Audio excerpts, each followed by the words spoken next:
আসসালামু আলাইকুম everyone, welcome back to my channel R K cooking studio. আমার আজকের রেসিপি কুরমুরে পাস্তা চিজ বা পাস্তা ভাজা। তৈরি করা খুবই সহজ, স্পেশালি বাচ্চাদের ভীষণ ভালো লাগবে আমার আজকের রেসিপি। একবার তৈরি করে সংরক্ষণ করে খেতে পারবেন পুরো সপ্তাহ জুড়ে।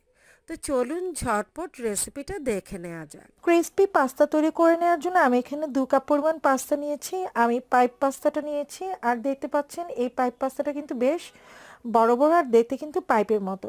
আপনারা চাইলে কিন্তু এখানে পেনি পাস্তা বা অন্যান্য ডিজাইনের পাস্তাটাও ইউজ করতে পারেন, কিন্তু পাইপ পাস্তাটা কিন্তু বেশ বড় সড়ো হতে ভেজে নিলে চিজটা খেতেও ভালো লাগে আর দেখতেও ভালো লাগে। এবার আমি এতে নিয়ে নিচ্ছি ফেটিয়ে রাখা একটি ডিম। ম্যাগি স্বাদে ম্যাজিক প্যাকেট মশলা ইউজ করব 2 প্যাকেট। আর এই প্যাকেট মশলায় কিন্তু যথেষ্ট পরিমাণে লবণ আছে, তাই লবণটা দেওয়ার সময় কিন্তু বুঝিয়ে দিতে হবে। তো এই চিপসের বেলায় কিন্তু আমি আর কোনো মশলা ইউজ করব না, জাস্ট এই প্যাকেট মশলার কারণেই কিন্তু এই চিপসগুলো খেতে ভীষণ মজা লাগবে।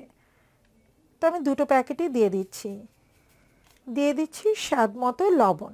আর লবণটা কিন্তু বুঝিয়ে দিতে হবে, কারণ মশলার প্যাকেটে কিন্তু যথেষ্ট পরিমাণে লবণ রয়েছে। এবার সব কিছু হাতে একটু আলতোভাবে মেখে নিচ্ছি। কষলে কষলে মেখে নেওয়ার দরকার নেই, তাহলে কিন্তু দেখা যাবে যে এই পাস্তাগুলো ভেঙে যেতে পারে। আর পাস্তাগুলো কিন্তু আমি আগে থেকে সেদ্ধ করে রেখেছিলাম, আর সেই অংশটুকু আপনাদের সাথে শেয়ার করলাম না, কারণ ভিডিওটা অনেক বেশি লম্বা হয়ে যাবে। তো সব মশলা সমানভাবে কিন্তু আমি মেখে নিয়েছি।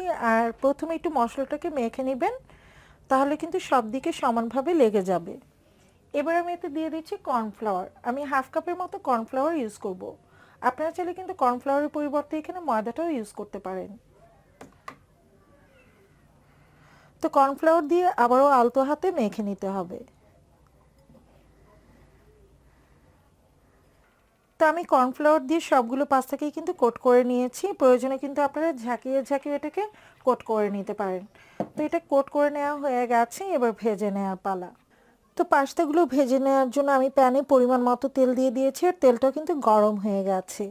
এবার সাবধানে পাস্তাগুলো ছেড়ে দিতে হবে।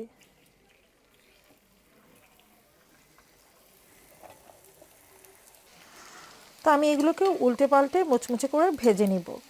চুলার আঁচটা কিন্তু কোনোভাবেই বাড়িয়ে নেওয়া যাবে না, তাহলে দেখা যাবে যে উপর থেকে খুব দ্রুতই কালার চলে এসেছে, বাট এটা ক্রিস্পি হবে না। তা আমি উল্টে পাল্টে এই পাস্তাগুলোকে কিন্তু মুচমুচে করে ভেজে নিয়েছি, আর দেখতে পাচ্ছেন খুব সুন্দর একটা কালার কিন্তু চলে এসেছে। আর নামিয়ে নেওয়ার পর কিন্তু কালারটা আরও একটু ডিপ হয়ে যাবে। তো এই পর্যায়ে এগুলোকে তেল থেকে তুলে নিতে হবে। তা আমি তেলটা খুব ভালো করে ঝরিয়ে নিচ্ছি। তো আমি সবগুলো পাস্তাই কিন্তু ভেজে নিয়েছি। আর এই পাস্তাগুলো একবার ভেজে নিয়ে কৌটো ভরে সংরক্ষণ করে খাওয়া যাবে পুরো সপ্তাহ জুড়ে। খেতে ভীষণ মজা। আর এই পাস্তা চিজগুলো কিন্তু ভীষণ কুড়মুড়েও মুচমুচে। শব্দ শুনে নিশ্চয়ই বুঝতেই পারছেন কতটা মুচমুচে ও কুড়মুড়ে হয়েছে। আশা করছি রেসিপি ভালো লেগেছে। ভালো লেগে থাকলে লাইক, কমেন্ট এবং শেয়ার করে দিবেন। খুব শীঘ্রই ফিরে আসবো নতুন কোনো রেসিপির সাথে। সে পর্যন্ত সবাই ভালো থাকবেন, সুস্থ থাকবেন।